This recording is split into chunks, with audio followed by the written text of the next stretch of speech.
Hey YouTubers, wanted to show off my spray booth that I built, and I got a lot of good ideas from YouTube and the booths that other people have built, and then I added a few of my own, so I thought I'd just put this on there because it's been done for a while, but I used it yesterday, and every time I use it I'm pretty happy I have it. So anyhow, those two little fans up there on the top are attic fans that I got from Home Depot, and that's what provides the fresh air.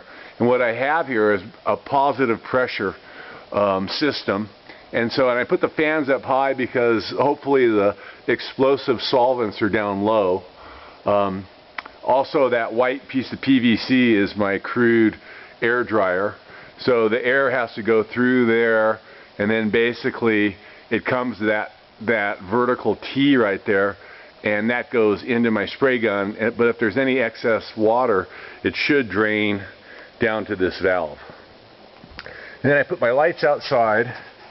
You can see I mounted them outside the plastic, and the same reason, I don't know if I really have to worry about blowing myself up, but I was a little worried about that.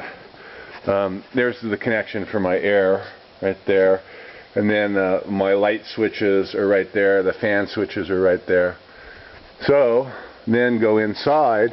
It's 14 feet wide, 10 feet tall, and 25 feet long. And and it's positive pressure, so I just use filters from Home Depot. They're cheap, and so I made a filter bank right there, and this piece of wood is a plenum, so the fan is up there and it blows the air, it's all trapped and it comes out through there. And then the same on this side. I have 3 more of the filters, and then the same thing, that wood box is the plenum. And then I used a water filter with a charcoal filter, and it's like less than a micron filter wise. So basically it gets most of I think all the contaminants out, but yet I have one of these things. I don't know, I don't get any water out of it. So anyhow, the rest of the system's doing its job. Let's see, eventually I'll get a door on this end. This end's going to have a double door so I can drive a car in, but currently I don't have a double door. I put filters down here on the bottom, but I'd recommend against it. They plugged up pretty fast, and you can see I pulled 2 of the filters out and I just put window screen. I think window screen is probably the way to go, you know, unless you have a bad dust problem.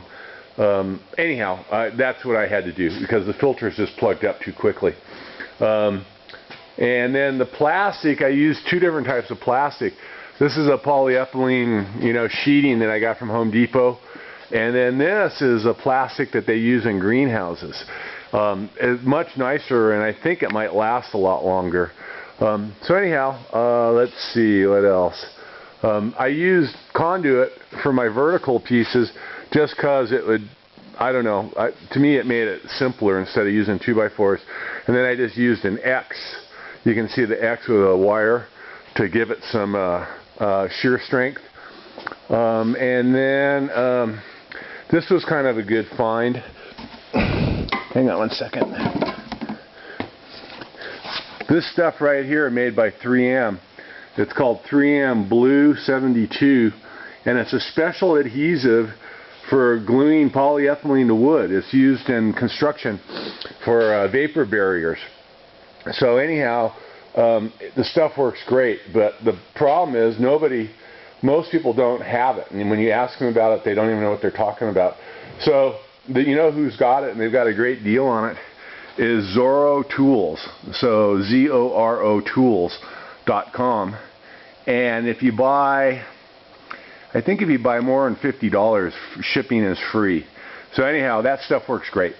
So I didn't nail or tack anything. Everything is just glued, all the seams. And so far, it's been here for about 6 months, and it's held up just fine.